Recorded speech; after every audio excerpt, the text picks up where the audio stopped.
අපි අලුත් පාඩමක් අද කරන්න යන්නේ. අපි කලින් පාඩමේ කරේ එන්වයරන්මන්ට් එක සෙට් කරගත්තා. VS Code වලට අපි එක්ස්ටෙන්ෂන්ස් දාලා ඒක සෙටප් එක කරගත්තා. අද මම පෙන්වන්න යන්නේ කොහොමද React application එකක් PO විදියට ලියන්නේ කියලා. ඒ කියන්නේ අපි vanilla JS පාවිච්චි කරලා ලියන්නේ කියලා. ඇත්තෙන්ම අපි මේක මෙහෙම ලිව්වට අපි සාමාන්‍යයෙන් එහෙම ලියන්නේ නැහැ. ඒකට ගොඩක් tools තියෙනවා, ගොඩක් ලේසි විදි තියෙනවා දැන්. නමුත් නිකන් දැනගන්නේ ගොඩක් වටිනවා කොහොමද මේ බේසික් විදියට එක ලියන්නේ කියලා. ඒක තමයි අද බලන්න යන්නේ. එහෙනම් මම Visual Studio open කරගන්නවා. open කරලා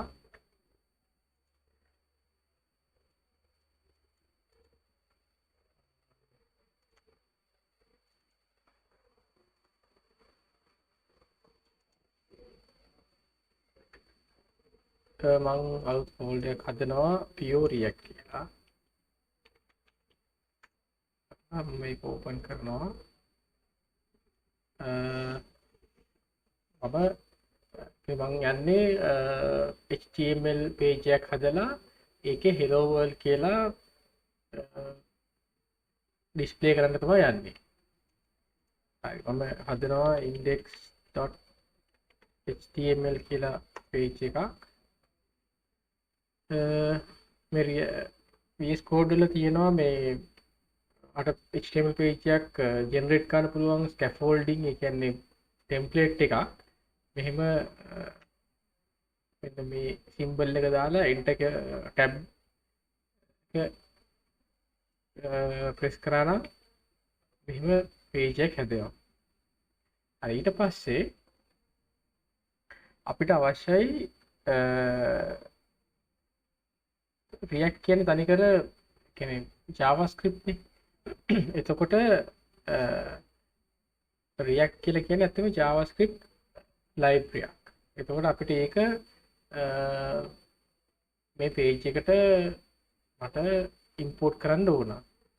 ඒතර මම කරන්නේ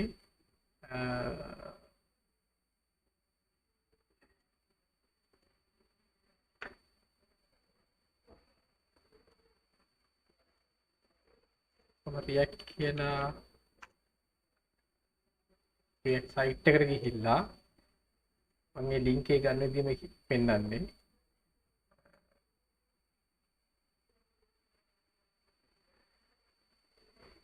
මේ installation එකට ගිහිල්ලා මෙතන තියෙන download this HTML page කියලා. අන්න ඒකේ තියෙනවා මෙන්න මේ ඒ කියන්නේ අපිට අවශ්‍ය React JS එකයි React DOM JS එකයි. මේ development කියලා තියෙන්නේ මේකේ production version එකකුත් තියෙනවා. ඇත්තටම මෙහෙම කරන්නේ නැහැ. අපි වෙන tools තියෙනවා. මේ නිකන් basic විදිහට කරද්දී මෙහෙම අවශ්‍ය වෙන්නේ.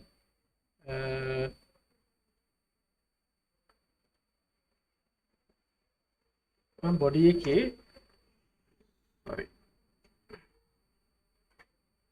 බොඩි එකේ මම ඉස්සෙල්ලාම div එකක් දා ගන්නවා. ඒකට මම id එකක් දෙනවා root කියලා. ඊට පස්සේ මම මේ script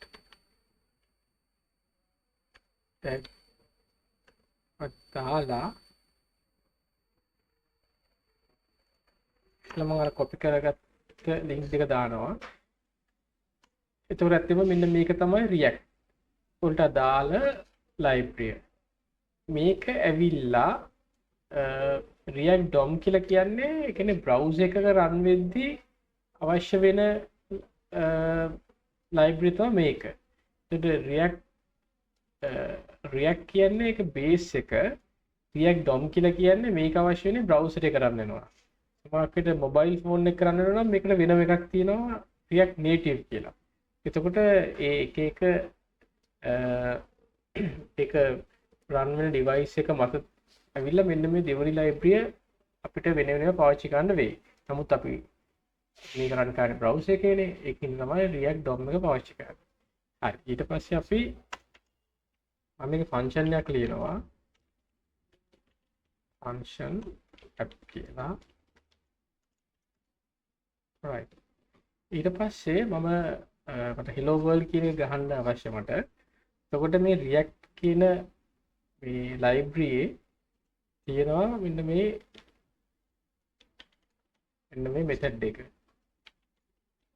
create element. ඒකේ පළවෙනි එක ඇවිල්ලා දැන් මේ වශයෙන් පැහැදිලිනේ එලිමන්ට් එක මම දානවා div එක. දෙවෙනි එක පස්සේ මම එක්ස්ප්ලেইন කරන්නම්. ඒක ඇවිල්ලා props කියලා දෙයක් තියෙනවා. මම ඒක null දාන්නම්. තුන්වෙනි එක තමයි child element එක. මම ඒක දානවා hello world කියලා. right. ඊට මම මේක return කරනවා. හරි. ඊට පස්සේ දැන් මේක තමයි ඇත්තට මේ ප්‍රධාන ෆන්ක්ෂන් එක. මට ඕන මෙන්න මේ hello world කියන එක මෙන්න මේක ඇතුළට දාන්න. මෙන්න මෙතනට දාන්න. ඒතර ඒක තමයි කරන්න බලාපොරොත්තු වෙන්නේ. එතකොට මේකට මට මෙතනට දාන්න ඕන. එහෙනම් මම මෙතන මේ එලිමන්ට් එක සිලෙක්ට් කරගන්න ඕන. ඒ එලිමන්ට් එක සිලෙක්ට් කරන්නේ අපි දාමු එකට const ඒක මම container කියලා දානවා. එතකොට ඒක ඇවිල්ලා document dot get element by id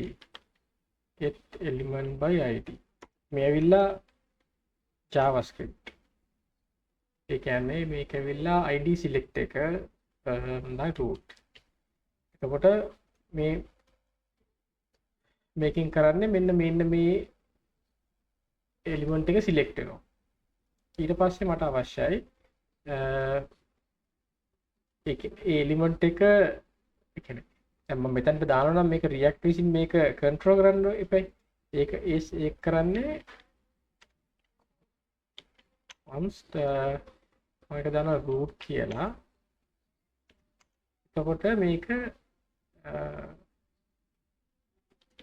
React DOM මේ React DOM කියන එක තියෙන්නේ මෙන්න මේ library. ඒකේ තියෙන method එකක් create root කියලා. root කියලා අපි ඒකට දානවා අර select කරපු element එක container. හරි. ඊට පස්සේ අපිට අවශ්‍ය මේක අපි මේ root කියන්නේ මෙන්න මේ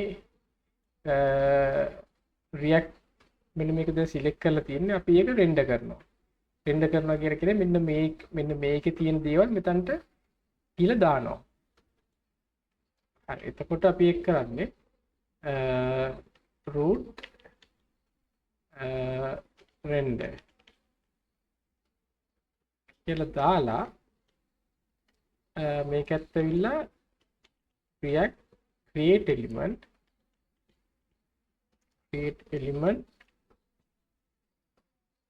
එතන අපි දෙනවා මෙන්න මේ ෆන්ක්ෂන් එක. right. ඔන්න ඔක තමයි අවශ්‍ය වෙන්නේ.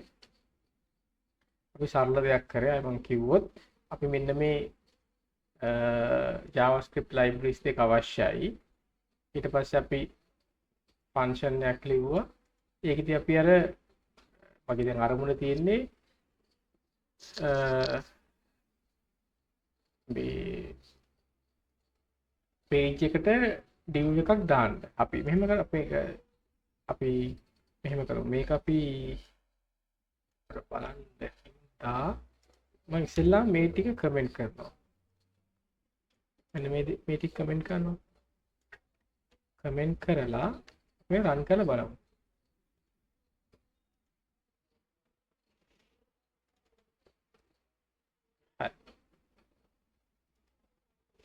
දැන් මම මේක ඉන්ස්පෙක්ට් කරලා බලමු. ඒතර අපිට මේ Chrome tool එකෙන් අපිට සෑහෙන දේවල් බලන්න පුළුවන්. එතකොට body එකේ මෙතන තාම මොකක්වත් නැහැ. ඒ කියන්නේ අර අපේ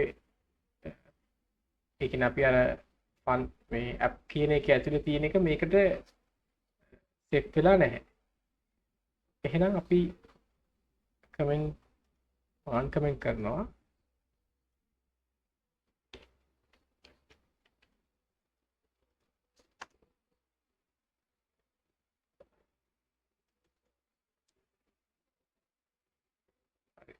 හරි create root is not function. but the line එක 20 react tom create root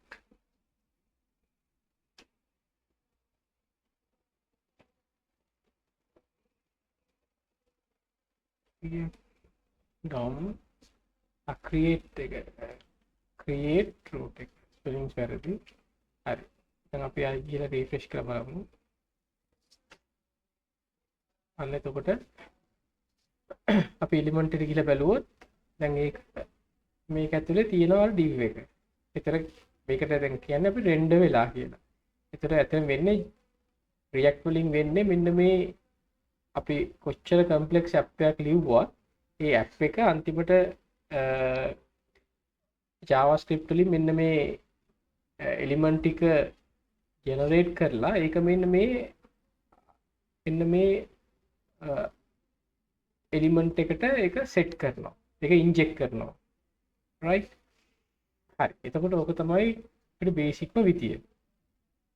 හැබැයි ඊළඟට අපිට තවත් පොඩි මොඩිෆිකේෂන් එකක් කරන්න පුළුවන්. ඒක තමයි අපිට පුළුවන් මේක දැන් ඇත්තම අපි React වලදී අපි පාවිච්චි කරන JSX කියන syntax එක. ඒක මම පෙන්නුවොත් දැන් අපි මෙහෙම ලියන්න ගියොත් අපිට ගොඩක් වෙලා යනවා මේක අමාරුයි. වෙන්න මේ syntax එකෙන් ලියන්න ගියාම අපි කරන්නේ අපේ normal HTML විදියට ලියනවා. අපි ගමු div අපිට මෙහෙම දාන්නකො return div. මෙතනට ඇත්තට මේ div එක මේ අර වරහන උන්නේ නැහැ. නමුත් ඒක මම දාන්නම්. පස්සේ මම කියන්නම් ඇයි ඒක ඕනේ නැත්තේ මොන වගේ තැන් වලට දාන්න ඕන ඒ විස්තර. hello world. right. ඊට පස්සේ දැන් මට මේ ලියලා තියෙන්නේ JSX. එතකොට මම කරන්නේ මෙන්න මේක අවශ්‍ය නැහැ. මම කෙලින්ම මෙතන app කියලා ලියනවා. හරි. දැන් අපි නිකන් බලමු මේක කරලා එතකොට රෙරයක් තියෙනවනේ. එතකොට ඒ සඳහා අපිට අර ඔයාලට පෙන්නපු අර මෙන්න මෙතනම තව library එකක් තියෙනවා babel.min.js. එක min කියන්නේ minified version එක. babel කියලා කියන්නේ transpile එක. අපිට ඒක අවශ්‍යයි මොනා කරන්නද මෙන්න මේ අපි ලියන JSX JavaScript වලට පරිවර්තනය කරන්න. ඒකට පරිවර්තනය කරනකොට කියන්නේ transpile කරනවා කියලා. ඒකට අවශ්‍යයි babel. right. babel අවශ්‍යයි. ඊට පස්සේ බලමු මේක තාමත් run වෙන්නේ නැහැ මේක. ඒක run වෙන්නේ නැහැ. ඒකට අපි කන්දින් පොඩි change එකක් ගන්න ඕන. මෙන්න මෙතන මෙන්න මේ ස්ක්‍රිප්ට් එක type එක අපි දෙන්න ඕන text babel කියලා. හරි. එහෙම දුන්නා නම් ඊට පස්සේ hello world කියලා එනවා. ඒතකොට ඇත්තම කියනවා මේක කලින්ට ගොඩක් ලේසියි. මෙතන අපිට ඕනම HTML ලියන්න පුළුවන්. ඊට පස්සේ අපිට React වල අපිට HTML ඇතුලේ අපිට JavaScript ලියනවා මෙහෙම එක්ස්ප්‍රෙෂන් එකක් දාලා ලියන්න පුළුවන්. අපේ ඉස්සරහට අපි බලමු. දැන් මේක ගොඩක් වෙලා නැතුව මේක ඉවර කරන්න මෙතනින්. හරි. එහෙනම් මේක තමයි React වල බේසික්ම විදියට pure විදියට ලියන්න පුළුවන් විදිය. ඒක තමයි අර අපි මෙන්න මේ libraries ටික දාලා අපිට React library තියෙනවා create element කියලා method එකක්. ඒකෙන් පුළුවන් අපිට element අපිට generate කරන්න. එතකොට අපිට අවශ්‍ය මේ div එක නම් මේක generate කරන්න පුළුවන්. එතකොට මේක අර මෙන්න මෙතන id එක root වෙන div එකට ඒක inject කරන්නේ මෙන්න මෙතනින්. ඒකට කියන්නේ render කරනවා කිව්වහම ඒ මෙන්න මේ app එකට අදාළව ඔක්කොම elements HTML element එක හදලා ඒක inject කරන මෙතනට. ඒක තමයි කරලා තින්නේ. හරි. එහෙනම් අපි මෙතනින් නවත්තනවා. අපිට ඊළඟට බලමු තවත් React පාඩමෙන් හම්බෙමු.